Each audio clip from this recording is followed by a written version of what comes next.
Pada hari ini, saudara, kita akan mendengarkan firman Tuhan, kita akan merenungkan firman Tuhan, dan kita akan bersama-sama berdoa. Komunitas yang berdoa adalah komunitas yang sangat diberkati oleh Tuhan. Ketika gereja akhirnya tidak bisa berkumpul dalam gereja, kegiatan gereja harus diberhentikan di dalam gereja, itu bukanlah suatu hal yang merintangi kita untuk bisa terus menguatkan satu dan yang lainnya, terus bisa akhirnya mengingat orang-orang atau jemaat atau saudara seiman kita di dalam doa. Saudara, mari kita tundukkan kepala dan kita masuk di dalam doa. Bapa dalam surga, kami bersyukur untuk semua kesempatan di mana kami bisa saling mendengarkan firman Tuhan, saling bersekutu bersama, walaupun terpisah dengan jarak, walaupun berada dalam ruangan yang berbeda. Tapi kami bersyukur kami telah disatukan dalam satu Tuhan, dalam satu tubuh Kristus. Dan karena itu persekutuan pada hari ini, satu persekutuan yang akan Kau berkati. Kami menyerahkan setiap daripada kami. Di samping kami mungkin ada pasangan hidup kami. Di samping kami mungkin ada anak-anak kami atau orang tua kami. Mungkin kami juga sendiri bersekutu pada hari ini. Tapi ketika kami disatukan dalam firman Tuhan, kami disatukan dalam satu kesadaran bahwa kami ada di dalam Kristus, kami sudah disatukan kepada Kristus. Maka itu adalah suatu sukacita yang luar biasa, yang menguatkan kami semua. Bapa, kami mengaku bahwa kami adalah orang yang lemah. Kami mengaku bahwa kami adalah orang yang tidak memiliki apapun yang bisa kami banggakan di hadapan Tuhan. Kalaupun kami tidak jatuh dalam dosa, kami hanyalah ciptaan dan bukan pencipta. Apalagi kami sudah jatuh dalam dosa, kami bukan hanya berhutang kepada Engkau mengenai keberadaan kami, bahkan kami berhutang kepada Engkau berkenaan dengan kemuliaan-Mu. Kami berdoa ya Tuhan, Tuhan pimpin setiap anak-anak Tuhan di rumah masing-masing yang pada saat ini mungkin masih memiliki kekhawatiran, pada saat ini masih memerlukan pengharapan, memerlukan kekuatan. Ada orang yang kami kasihi yang saat ini sedang terbaring di rumah sakit. Ya Tuhan, apapun yang terjadi, kami bersyukur karena kami hidup di dalam dunia milik Tuhan.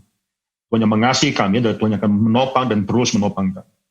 Kami bersyukur ya Tuhan. Dalam nama Tuhan Yesus Kristus kami berdoa mengucap syukur. Amin. Saudara, saya percaya tidak ada satu orang pun di saat ini yang merasa senang dengan kondisi yang sedang berjalan. Saya percaya tidak ada satu orang pun yang merasa tenang pada saat ini. Tidak ada satu orang pun yang akhirnya menyepelekan apa yang sedang terjadi. Bahkan banyak orang mungkin merasa marah pada saat ini. Banyak orang yang merasa gelisah. Banyak orang yang merasa mungkin hopeless. Mengapa? Karena things are so unusual. Tidak seperti biasanya kita seakan memang tidak memiliki kontrol lagi atas segala sesuatu yang terjadi. Kita merasakan bahwa hidup yang normal tersebut sudah diambil daripada kita. Kita hidup sudah terbiasa dengan pola hidup tertentu dan saat ini kita tidak lagi bisa menghidupi pola hidup tersebut. Kita mungkin merasa hopeless, bahkan mungkin ada di antara kita yang merasa marah. Saya juga kenal ada orang yang sudah terbaring di rumah sakit, yang saat ini sedang berjuang untuk hanya menghirup udara pada saat ini. Setelah kita mungkin sebagai orang yang mengenal orang-orang tersebut, kita melihat diri kita melihat orang-orang tersebut, kita bisa mungkin tidak merasa puas di hadapan Tuhan pada saat ini. Saudara, perhatikan, manusia diciptakan itu untuk menikmati Tuhan. Tapi pada saat ini, menikmati Tuhan adalah sesuatu yang sulit. Manusia diciptakan untuk akhirnya menikmati Tuhan, dan menikmati Tuhan karena manusia diciptakan untuk bergantung kepada Tuhan. Manusia diciptakan dari pertama kali menyatakan bahwa dia harus bergantung kepada Tuhan. Kita bukan pencipta, kita hanyalah ciptaan. Saudara, perhatikan dalam Kejadian pasal 2 itu diceritakan bagaimana manusia diciptakan untuk bergantung kepada Tuhan. Manusia bukan diciptakan untuk lepas daripada Tuhan, tapi manusia diciptakan untuk terus berelasi kepada Tuhan. Saudara, perhatikan ketika manusia diciptakan, Tuhan menciptakan manusia dari debu tanah. Lalu Tuhan membentuk manusia, bukan dengan firman Tuhan manusia diciptakan, tapi Tuhan membentuk daripada debu tanah. Lalu Tuhan setelah membentuk manusia dan akhirnya menghembuskan nafas hidup tersebut sehingga manusia menjadi makhluk yang hidup. Manusia bergantung eksistensi kepada Tuhan. Bukan hanya itu saja, kalau saudara perhatikan, manusia akhirnya juga dinyatakan isi hati Tuhan kepada manusia. Manusia bukan ditempatkan, diciptakan, lalu Tuhan tidak berelasi kepada dia, tapi Tuhan akhirnya berfirman kepada dia. Tuhan berfirman kepada manusia sehingga manusia mengenal isi hati Tuhan. Manusia bukan hanya diciptakan lalu dilepaskan untuk memikirkan apa yang menjadi kehendak Tuhan, tidak. Manusia diciptakan dan Tuhan berfirman kepada manusia, memberikan perintah kepada manusia, menyatakan apa yang harus dia lakukan sehingga manusia mengenal isi hati Tuhan. Pernyataan itu suatu hal di mana Tuhan merendahkan dirinya supaya dia akhirnya berbicara kepada manusia. Bukan hanya itu saja, kalau saya perhatikan Kejadian pasal 2 ayat 15, Tuhan menempatkan manusia di dalam Taman Eden untuk mengusahakan dan memelihara taman tersebut. Maka di sini saudara bisa perhatikan, pekerjaan pun itu adalah anugerah daripada Tuhan. Manusia bisa mengusahakan Taman Eden, memelihara Taman Eden, karena manusia ditempatkan dalam Taman Eden. Lebih daripada itu, saudara, bagi saya latar belakang adalah saintis, saudara, tapi saya melihat sains pun juga bisa dilepaskan daripada Tuhan, daripada anugerah Tuhan. Dalam dunia modern ini orang mencoba untuk melepaskan ilmu pengetahuan daripada Tuhan. Kalau kita perhatikan dari semula, maka ilmu pengetahuan tersebut tidak mungkin bisa dilepaskan dari Tuhan. Dari mana kita bisa mengetahui hal ini? Ketika akhirnya manusia diberikan tugas untuk menamai binatang, memberikan klasifikasi, bagi saya itu adalah pemberian klasifikasi, taksonomi, dan sebagainya. Tuhan mendatangkan semua binatang kepada manusia, bukan manusia yang mencari satu persatu, Tuhan mendatangkan semuanya tersebut. Tuhan memberi tugas bagi manusia untuk memberi nama pada semua binatang. Jadi manusia bukan lalu dilepaskan dan mencari semua binatang tersebut. Tuhan mendatangkan semua binatang dan manusia menamai satu persatu. Maka di sini manusia bisa melakukan sains pun itu adalah karena anugerah daripada Tuhan. Dan di dalam hidup daripada Adam, bukan Adam yang pertama kali tahu dia adalah orang yang perlu pasangan hidup, bukan. Tapi Tuhan yang menyatakan kepada Adam, menyatakan bahwa tidak baik kalau Adam, orang ini, manusia ini adalah sendirian. Aku akan menjadikan seorang yang sepadan untuk menjadi penolong sepadan dengan dia. Nah, maka di sini, sebelum manusia sadar, Tuhan sudah merencanakan bagaimana manusia akan melanjutkan hidupnya. Akhirnya Tuhan menidurkan Adam, dan Tuhan akhirnya mengambil daripada samping Adam, akhirnya membentuk seorang Hawa, seorang manusia, seorang perempuan. Lalu setelah Adam bangun, dibawalah Hawa tersebut kepada Adam. Di sini bukan saja Tuhan meng-establish, menyatakan atau ordain pernikahan, tapi Tuhan juga memberikan atau menyediakan seorang yang sepadan untuk Adam. Tuhan yang memberikan seorang yang sepadan untuk Adam, a gift of marriage. Saudara, luar biasa, manusia bisa menikmati Tuhan karena manusia bergantung pada Tuhan. Itu poin yang paling penting. Dalam Kejadian pasal 3, dosa terjadi. Dosa adalah manusia yang tidak lagi mau bergantung pada Tuhan. Bahkan manusia ingin menjadi seperti Tuhan. Manusia bukan lagi mau bergantung pada Tuhan. Manusia mau bergantung pada dirinya sendiri. Kejatuhan dimulai karena manusia mau lepas daripada Tuhan. Kalau kita hidup dalam satu fakta bahwa dunia sudah berdosa, saudara, saya mau tanya, kapan terakhir kali kita akhirnya sadar bahwa Tuhan itu perlu ada di dalam segala perencanaan hidup kita? Kapan terakhir kali bahwa kita dalam merencanakan mungkin keuangan kita, dalam merencanakan mungkin pekerjaan kita, keluarga kita memasukkan, menghadirkan Tuhan dalam semua perencanaan tersebut? Kapan terakhir kali di dalam kita membuat keputusan, dalam kita melakukan hidup sehari-hari, kita berdoa, ya Tuhan, jadilah kehendak-Mu di bumi seperti di surga. Ya Tuhan, datanglah kerajaan-Mu. Ya Tuhan, kuduslah nama-Mu di dalam hidupku. Kita disadarkan dengan COVID-19 ini bahwa segala sesuatu itu really hanya karena anugerah Tuhan semata-mata.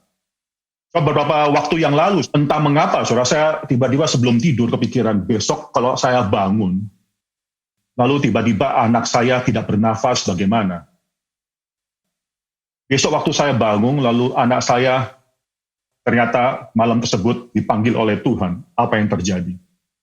Di sana tiba-tiba saya kepikiran satu hal, kenapa saya harus mengharapkan pasti orang-orang yang saya kasih tersebut bangun besok paginya? Mengapa saya harus pasti mengharapkan bahwa saya pasti juga akan bangun pada keesokan hari? Fakta bahwa kita bisa bangun, menghirup udara, itu pun sudah tidak seharusnya terjadi. Tuhan tidak berhutang apapun kepada kita. Tuhan tidak berhutang apapun kepada kita sehingga kita harus hidup. Tuhan memberikan nafas hari demi hari, memberikan kemungkinan paru-paru kita menghirup udara tersebut, memberikan kemungkinan jantung kita masih berdetak, otak kita masih berjalan, semua karena anugerah Tuhan. Tidak ada yang harus terjadi, karena selama ini sudah seharusnya terjadi. Maka saudara, kita harus disadarkan pada saat ini bahwa kita ada orang yang memang harus humble di hadapan Tuhan. Itu adalah topik daripada PD kita Sabtu yang kemarin. Kita minta suatu hati yang rendah hati.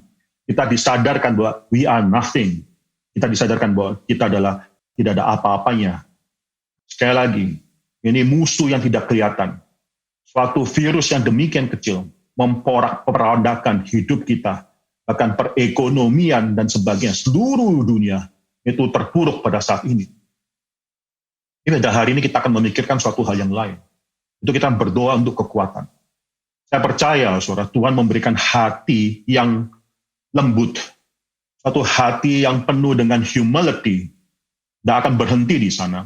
Itu dipersiapkan supaya kita mendapatkan kekuatan, strength daripada Tuhan. A humble heart, tidak berhenti di sana. A humble heart disiapkan oleh Tuhan untuk mendapatkan suatu kekuatan daripada Tuhan. Saudara, ada satu kalimat di dalam Alkitab yang bagi saya sangat menarik, yaitu justru oleh karena alasan ini. Itu satu kalimat yang dikeluarkan oleh Mordekai dan dikatakan kepada Esther. Saya akan membacakan satu bagian, saya tidak akan membacakan semuanya, tapi kalimat ini keluar dalam Esther pasal 4, ayat yang ke-14, saudara. Siapa tahu, mungkin justru untuk saat yang seperti ini, engkau beroleh kedudukan sebagai ratu. Sekali lagi, saudara. Siapa tahu, mungkin justru untuk saat yang seperti ini, engkau beroleh kedudukan sebagai ratu. Saudara tahu, di dalam kitab Esther ini, bangsa orang Yahudi ini sudah dibuang dalam tanah Babylon.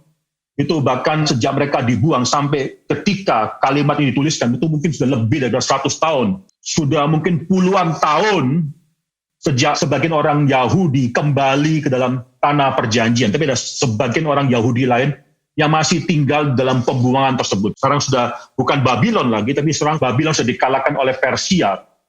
Maka di sini, saudara, mereka yang hidup pada saat ini di kitab Esther ini adalah orang-orang yang masih tinggal di dalam kerajaan Persia yang tidak kembali ke tanah perjanjian ketika kesempatan itu ada. Ini sudah puluhan tahun, mungkin generasi kedua, ketiga, setelah pembuangan tersebut, mereka yang tersisa di belakang. Puluhan tahun sejak ada sekelompok orang yang akhirnya mengambil kesempatan untuk kembali dalam tanah perjanjian. Saudara, kitab Esther menunjukkan bahwa seakan Tuhan itu tidak ada.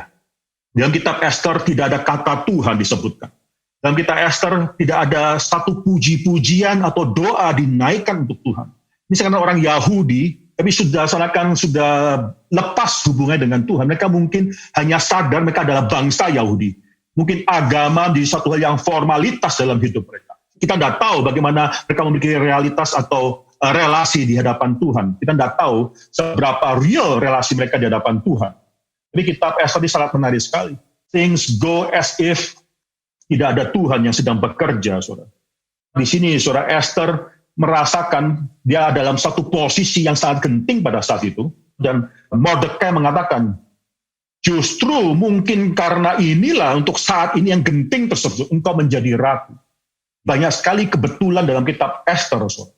Banyak sekali kebetulan demi kebetulan yang dinyatakan dalam kitab Esther. Kebetulan misalnya, waktu itu Ratu Wasti akhirnya dipecat jadi ratu, Esther hidup di zaman itu. Ya, kebetulan pada saat itu Esther hidup di zaman di mana Raja Ahasiweros mencari ratu pengganti daripada Ratu Wasti. Kalau telat 5 tahun, mungkin Esther tidak mungkin bisa menjadi ratu. Kebetulan pada saat itu, good timing. Soalnya kebetulan Mordekai juga adalah orang yang sangat penting di dalam kerajaan tersebut. Dan kebetulan pada saat itu, saudara, Esther adalah keponakan daripada Mordekai. Bayangkan kalau tidak ada hubungan antara Mordekai dan Esther, mungkin cerita akan berbeda. Saudara. Kebetulan pula, saudara, di dalam kerajaan tersebut ada 2 orang yang saling bertentangan. Ada Mordekai, ada juga Haman.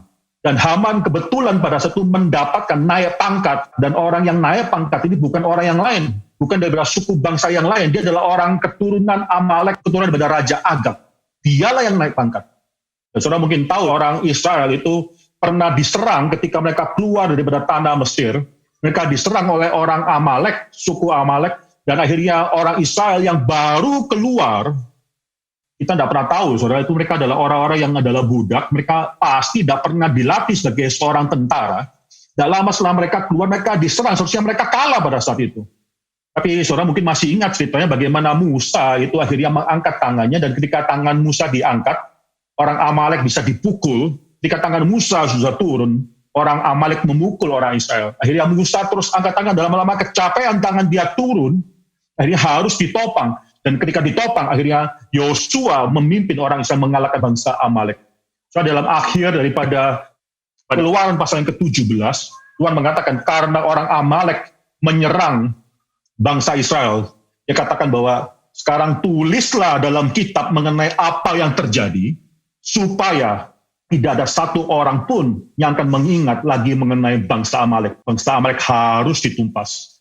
Dalam 1 Samuel pasal yang ke-15, saudara, itu Saul diperintahkan untuk menghancurkan orang Amalek, tapi Saul tidak melakukan hal tersebut. Akhirnya Agag dibebaskan atau dipelihara, gak dibunuh. Tapi akhirnya Agag pun harus dibunuh oleh Samuel. Tapi tetap ada kelepasan karena dalam kitab Esther terbukti, saudara, ratusan tahun berikutnya, itu Haman, keturunan Agag itu masih ada. Haman orang Amalek. Ketika Haman naik, Mordekai tahu bahwa ini adalah orang Amalek, dia tidak mungkin bisa sujud, menyembah, atau menghormati Haman, adalah karena dia adalah diperintah oleh Tuhan, dia tahu, dia sadar bahwa dia orang Israel tidak bisa bersekutu dengan orang Amalek. Maka dia tidak mau menyembah, dan Haman marah karena dia tidak disembah, tidak dihormati oleh seorang yang namanya Mordekai ini. Bukankah dia demikian penting, tapi Mordekai tidak mau menyembah dia. Dan Haman juga tahu bahwa bagaimana orang Yahudi dulu mau menumpas bangsanya. Maka setelah tahu bahwa Mordekai adalah orang Yahudi, Haman merasa tidak cukup membalas Mordekai dengan hanya membunuh Mordekai.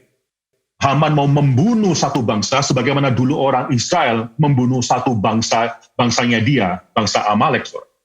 Di sini saudara perhatikan banyak kebetulan-kebetulan. Mengapa harus Haman yang naik pangkat? Mengapa harus Mordekai menjadi orang yang penting dalam kerajaan daripada Ahasiweros? Bukan itu saja, saudara. Dalam Esther pasal yang ketiga, kebetulan Mordekai mendengarkan ada satu rencana untuk membunuh Raja Ahasiweros. Ini satu yang sangat penting belakangan. So, banyak sekali kebetulan-kebetulan, soalnya di dalam kondisi semacam demikian, Mordekai sadar, dia yang pertama kali sadar, bukan Esther. Bahkan ketika surat sudah keluar bahwa Haman mau membunuh seluruh orang Yahudi di seluruh kerajaan Persia, Esther masih belum tahu. Dia masih belum sadar apa yang terjadi. Jadi Mordekai sadar. Dia sadar Esther akan memainkan peranan yang sangat penting sekali. Maka dia minta Esther untuk berbicara kepada Raja Ahasiweros. Esther pasal 4 itu dinamika yang sangat indah sekali. Esther katakan, mana mungkin. Coba kita buka, Esther pasal yang keempat, ayat yang ke-11. Semua pegawai raja serta penduduk daerah-daerah kerajaan mengetahui bahwa bagi setiap laki-laki atau perempuan yang menghadap raja di pelataran dalam dengan tiada dipanggil, hanya berlaku satu undang-undang, yakni hukuman mati. Hanya orang yang kepadanya raja mengulurkan tongkat emas yang akan tetap hidup. Dan aku, Esther mengatakan, aku selama 30 hari ini tidak dipanggil menghadap raja.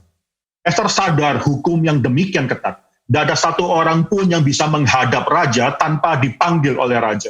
Siapapun yang mencoba menghadap raja tanpa raja memanggil terlebih dahulu, tanpa raja merasa membutuhkan dia, berkenan kepada dia, orang itu cuma ada satu hal, yaitu hukuman mati.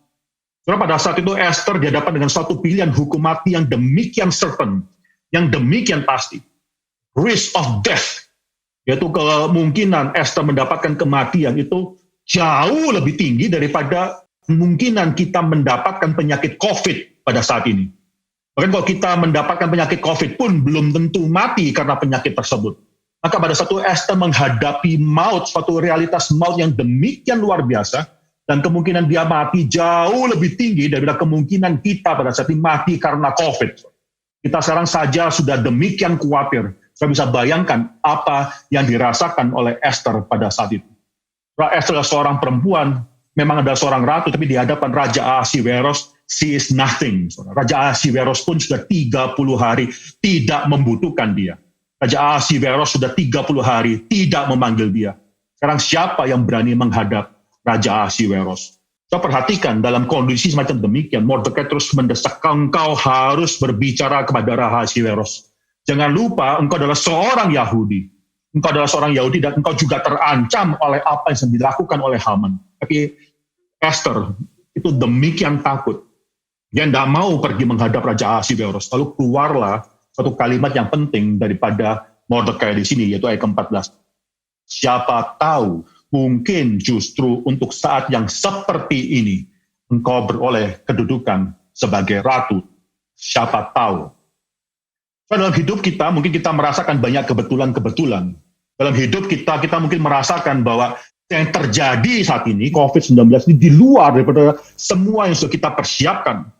Tapi kita tidak pernah sadar bahwa Tuhan itu sedang bekerja dalam seluruh sepanjang hidup kita, mempersiapkan kita untuk saat ini. Kita mungkin tidak sadar bahwa Tuhan sedang mempersiap kita, sudah demikian lama Tuhan mempersiap kita sebagai anak Tuhan. Untuk saat yang penting ini, kita mungkin tidak disadarkan atas hal tersebut. Karena dalam kitab Esther memang tidak ada kata Tuhan. Dalam kitab Esther, kita tidak tahu apa yang dipikirkan atau bagaimana relasi daripada Mordekai dan Esther terhadap Tuhan, Yahweh. Mungkin saja sekali lagi itu menjadi cuma agama secara tradisi. Mereka mungkin tidak pernah benar-benar mengerti siapa Tuhan. Kita tidak tahu, soalnya yang pasti dalam kitab Esther memang nama Tuhan sama sekali tidak disebutkan. Tuhan terus bekerja ketika anak-anak Tuhan tidak sadar. Ketika dunia kelihatan sangat gelap sekali. Ketika kepastian hidup itu hanyalah kematian. Option yang ada depan mata mereka hanyalah kematian. Mereka tidak sadar Tuhan sudah mempersiapkan segala sesuatu. Maka di sini saudara saya juga percaya dalam kondisi hidup pada saat ini. Kita sudah dipersiapkan. Mungkin melalui banyak kebetulan-kebetulan yang selama ini kita tidak pernah tahu, tidak pernah kita rasakan. Untuk menghadapi suatu kondisi pada saat ini. Saudara. We do not know. Esther pada saat itu realize, akhirnya dia setelah mendengarkan perkataan daripada Mordekai, dia disadarkan. Oke, dia ambil suatu keputusan, dia akan menghadap raja. Dan saudara perhatikan dalam kitab Esther pasal yang keempat, ayat 16, saudara. If I must die, I die. Keluar kalimat macam demi. Kalau saya harus mati, maka biarkanlah saya mati. Lalu dia dengan berani mengambil keputusan untuk menghadap raja, saudara. A strength. Saudara, strength, kekuatan itu bukan power. Strength itu bukan tenaga. Strength itu bukan otot. Strength itu demikian berbeda dengan suatu kekuasaan, force yang bisa kita nyatakan. Strength adalah suatu yang demikian luar biasa, sangat uniknya, khususnya bagi mereka anak-anak Tuhan yang mengetahui dari mana kekuatan itu bisa datang. Sekali lagi, saudara, strength tidak sama dengan kejantanan, tidak sama dengan tenaga, dengan power, dengan paksaan. Tidak, saudara. Ketika seseorang mengenal ada suatu rencana atau satu hal yang lebih besar daripada dirinya, orang tersebut akan memiliki kekuatan. Esther melihat bahwa dia hanyalah bagian kecil dari suatu cause yang lebih besar. Dia diberikan kekuatan. Esther baru sadar bahwa dia hanyalah satu titik, satu pain, a dot di dalam suatu gambar yang demikian besar. Maka di sana dia mendapatkan kekuatan. Apalagi kalau kita tahu yang menggambar painting tersebut adalah tangan Tuhan, pencipta langit dan bumi. Tangan Tuhan yang menopang kita. Kalau kita sadar, we are just a dot in that big painting, painted by the Lord Himself. Maka tidak mungkin tidak timbul kekuatan. Strength demikian berbeda dengan cuma power. Seorang ibu yang mungkin janda, seorang ibu yang kelihatan lemah, lalu dia melihat anak-anaknya. Mungkin suami baru meninggal, lalu dia melihat anak-anak masih harus dibesarkan. Ketika ibu itu disadarkan bahwa anak-anak itu adalah milik daripada Tuhan, ketika ibu itu disadarkan ada rencana Tuhan dalam hidup dia, maka ibu tersebut akan memiliki strength yang tidak bisa dibayangkan. Dia akan terus berjuang seumur hidup untuk dia membesarkan anak. Dari mana kekuatan sebenarnya demikian? Karena dia sudah mengkaitkan hidup dia dengan rencana Tuhan. So, ini hal yang pertama yang bisa kita pelajari, saudara. Dalam kondisi COVID semacam demikian, dari mana kita mendapatkan strength? Ketika kita khawatir, ketika kita takut, dari mana mungkin kita bisa mendapatkan kekuatan daripada Tuhan? Maka hal yang pertama yang harus kita pelajari adalah ketika kita sadar bahwa kita adalah bagian daripada rencana Tuhan, maka kita mendapatkan makna. Eksistensi kita itu bukan hanya menunggu apakah kita akan dilepaskan daripada COVID atau tidak. Tidak. Ada rencana Tuhan. God is at work. Bahkan seumur hidup kita, tidak ada yang kebetulan. Tuhan sedang merajut. Tuhan mempersiapkan kita untuk saat ini. Mengapa saudara sudah lama bergereja di GRI Karawaci? Mengapa saudara sudah lama akhirnya bergereja dalam sinode GRI? Atau kalau saudara bukan anggota daripada GRI Karawaci, saudara bisa bertanya, mengapa saudara sudah lama mengikuti Tuhan, masuk dalam gereja mendengar firman Tuhan? Saudara sudah dipersiapkan lama, kita semua sudah dipersiapkan sangat lama sekali untuk bisa menghadapi situasi pada saat ini. Tidak ada yang kebetulan. Mengapa akhirnya saudara berkenalan dengan orang ini, bukan orang itu? Mengapa akhirnya keluarga saudara akhirnya bisa mengenal keluarga yang lain yang akhirnya dipakai Tuhan untuk bisa menguatkan saudara? Mengapa saudara diberikan mungkin kecukupan lebih daripada orang yang lain? Semua itu adalah rencana Tuhan untuk mempersiapkan saudara dalam kondisi yang sangat sulit. Mengapa saudara akhirnya pernah mengalami mungkin kepahitan dalam hidup? Mengapa saudara pernah mengalami kesulitan hidup sehingga saudara akhirnya memiliki iman yang lebih? Itu semua adalah rencana Tuhan. Coba lihat, saudara, coba lihat ke belakang. Ada tangan Tuhan yang sedang mempersiapkan kita untuk saat ini. Justru untuk saat ini, justru karena ada saat ini, kita sudah dipersiapkan oleh Tuhan. So, yang pertama adalah rencana Tuhan yang akhirnya memberikan makna, dan kita melihat Tuhan tidak pernah berhenti bekerja dalam hidup kita. Yang kedua, saudara, dari mana kita mendapatkan kekuatan? Saya percaya, saudara, kekuatan bisa kita dapatkan melalui kesadaran bahwa kita hidup di dalam dunia milik Tuhan. Dunia ini, saudara, dengan semua mungkin kelihatan agak gelap pada saat ini. Dengan COVID-19 yang terus merongrong kita pada saat ini. Saudara, jangan lupa, kita tetap hidup dalam dunia milik Tuhan. Anak Tuhan yang sadar, dia sedang melalui lembah kekelaman, tapi dunia itu tetap adalah milik Bapanya di surga. Memiliki kekuatan yang luar biasa daripada Tuhan, mengetahui bahwa dia bukan ditinggalkan oleh Tuhan. Ketika seakan Tuhan itu silent, ketika Tuhan itu seakan diam dalam penderitaan kita, kita dikuatkan, disadarkan bahwa tidak pernah Tuhan itu silent. Tuhan sedang menopang kita, Tuhan sedang akhirnya menggendong kita, tidak pernah dia meninggalkan kita, tetap kita sedang melalui dunia milik Tuhan. Abraham berkali-kali takut, bahkan dia pernah takut sedemikian rupa, sampai dia waktu masuk ke tanah Mesir, dia berbohong, dia mencoba mengatakan bahwa Sarah itu bukan istrinya, Sarah itu adalah adiknya, memang tidak salah, Sarah memang adalah adiknya, itu adik tiri, saudara, itu dari mama yang berbeda. Maka di sini dia mengatakan, mencoba menipu orang-orang sekitarnya untuk supaya dia bisa diselamatkan. Mata dia pernah akhirnya tidak lagi berpusat pada Tuhan, maka dia melihat kesulitan-kesulitan yang ada di sekitar dia. Tapi akhirnya dia kembali. Akhir daripada Kejadian pasal 12, dia kembali ke tanah perjanjian. Di sana dia tidak lagi meninggalkan tanah perjanjian, karena tempat yang sedang kelaparan tersebut tetap adalah tanah perjanjian milik daripada Tuhan. Kita bisa mengalami kesulitan hidup, tapi ketika kita sadar bahwa kita tetap hidup dalam dunia milik Tuhan, itu adalah sumber kekuatan yang luar biasa yang bisa kita dapatkan daripada Tuhan. Yang ketiga, saudara, kita bisa mendapatkan kekuatan ketika kita sadar pada akhirnya, everything is by grace alone. Ketika kita disadarkan, tidak ada satu pun dalam hidup kita yang kita bisa lalui tanpa belas kasihan daripada Tuhan.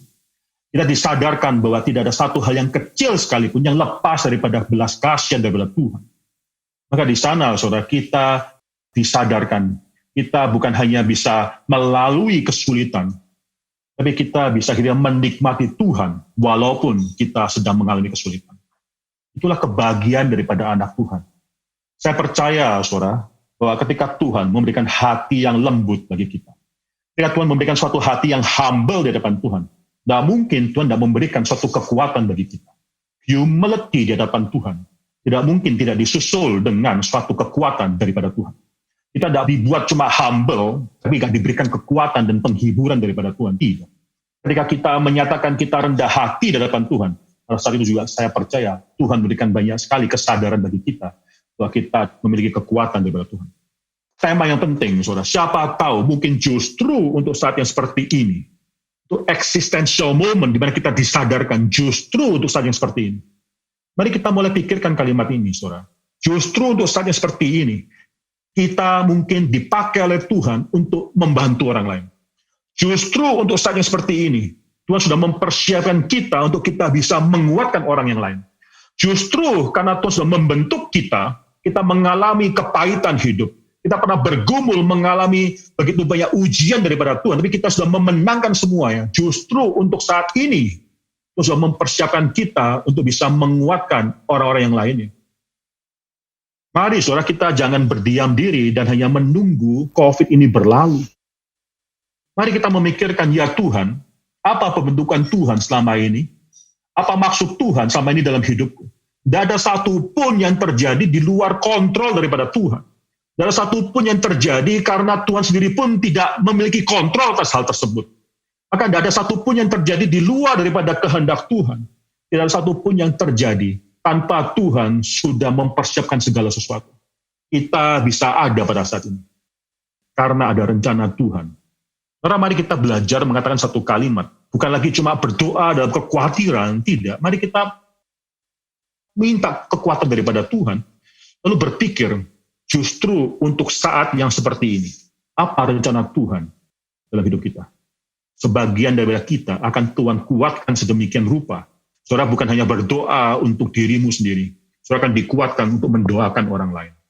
Sebagian daripada kita akan dipakai Tuhan sedemikian rupa.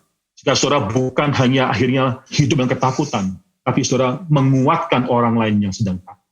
Sebagian daripada kita akan dikuatkan sedemikian rupa, sehingga saudara menjadi pendoa-pendoa syafaat, saudara memperhatikan saudara seiman yang lain.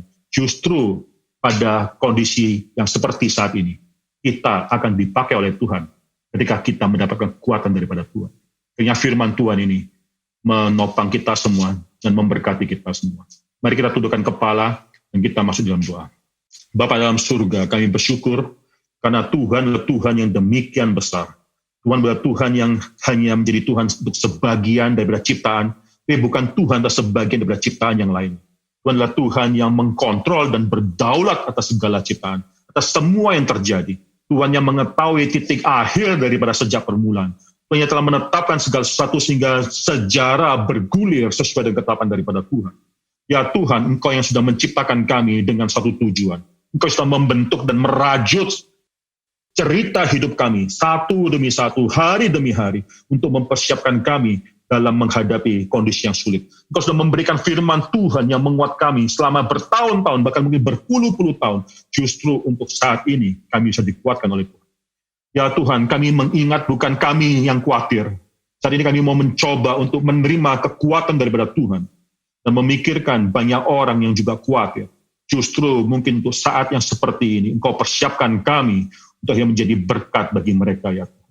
Tuhan, pakailah jemaat di Karawaci untuk yang mendapatkan kekuatan daripada Tuhan, jadi berkat bagi jemaat yang lainnya, jadi berkat bagi orang-orang di sekitar mereka, jadi berkat bagi seluruh masyarakat itu. Kami berdoa dan menyerahkan ibadah persekutuan doa di dalam tangan Tuhan. Firman Tuhan yang sudah kami dengarkan, yang menguatkan kami. Hamba-Mu sudah berhenti berbicara. Sekarang firman Tuhan, hamba meminta Roh Kudus bekerja terus dalam hati semua orang yang telah mendengarkan firman Tuhan ini. Dan akhirnya memberikan mereka kekuatan. Kami serahkan semua dalam tangan Tuhan. Dalam nama Tuhan Yesus Kristus, kami berdoa dan mengucap syukur. Amin.